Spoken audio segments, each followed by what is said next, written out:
김현미의 경고입니다. 김현미 국토교통부 장관이 이번에는 분양가 상한제 카드를 만지작거리고 있습니다. 지금 의견이 나뉘는데요. 일각에서는 시정 안정 효과를 줄 것이다 하는 이야기도 있고, 또 어떻게 보면 또 김현미 장관이 헛발질을 하고 있다, 이런 우려의 목소리도 나오고 있어요. 네, 김현미 장관이 또 부동산을 향해서 경고장을 날렸습니다. 어제 방송 기자들과의 만남 자리에서 여러 가지 대책을 쏟아냈는데요. 그중에서 특히 이제 주목을 끄는 것이 분양가 상한제지 않습니까? 네. 앞으로 짓는 모든 아파트는 민간이냐 공영이냐를 불문하고 분양가를 정부가 정해주겠다, 이런 얘기거든요. 네.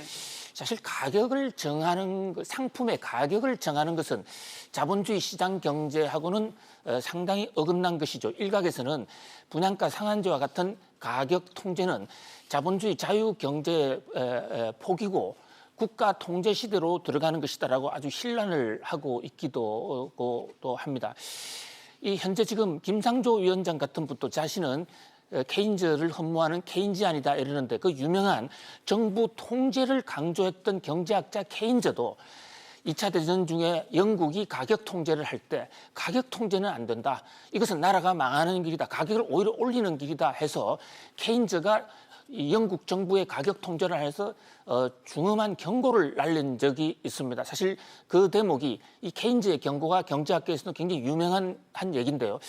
이 김현미의 경고는 거꾸로 가는 거죠. 케인즈의 경고와는 거꾸로 가는 겁니다. 네. 그래서 그 김현미 장관은 지금 강남의 집값이 조금 비정상적인 조짐이 있다 이랬습니다. 근데 9.13 대책으로 집값을 완전히 잡았다 한 지가 엊그제인데 또 지금 부동산이 덜썩거리고 있다는 그런 점에서 총체적으로 부동산 정책의 실패가 아니냐 하는 그런 지적도 있어요.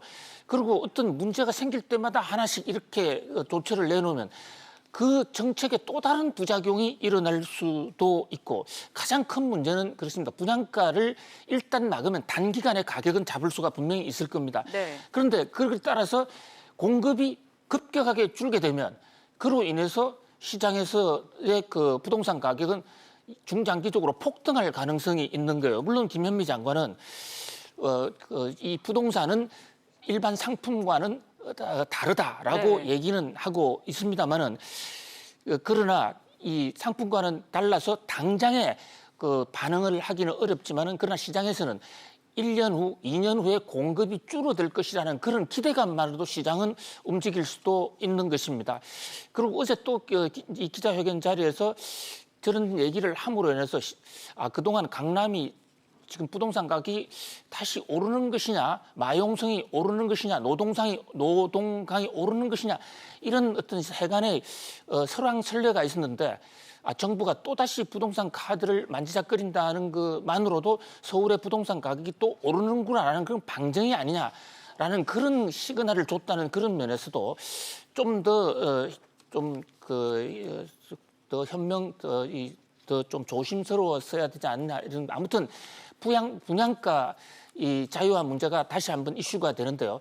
현재 지금 사실상 우리가 분양가를 통제하고 있습니다. 네. 주택도시보전공사를 통해서 현지 주변에 있는 아파트 시세보다는 가격을 못 올리게 하고 있지 않습니까? 네. 그렇게 하니까 이 많은 재건축 재개발이 후분양제로 가겠다 이러거든요. 네. 바로 이번에 김현미 장관의 이 분양가 이 통제 얘기는 후분양가를 때려잡겠다는 얘기인데, 아무튼 이 시장과의 전쟁이 누구의 승리로 끝날지 매우 주목되는 순간입니다.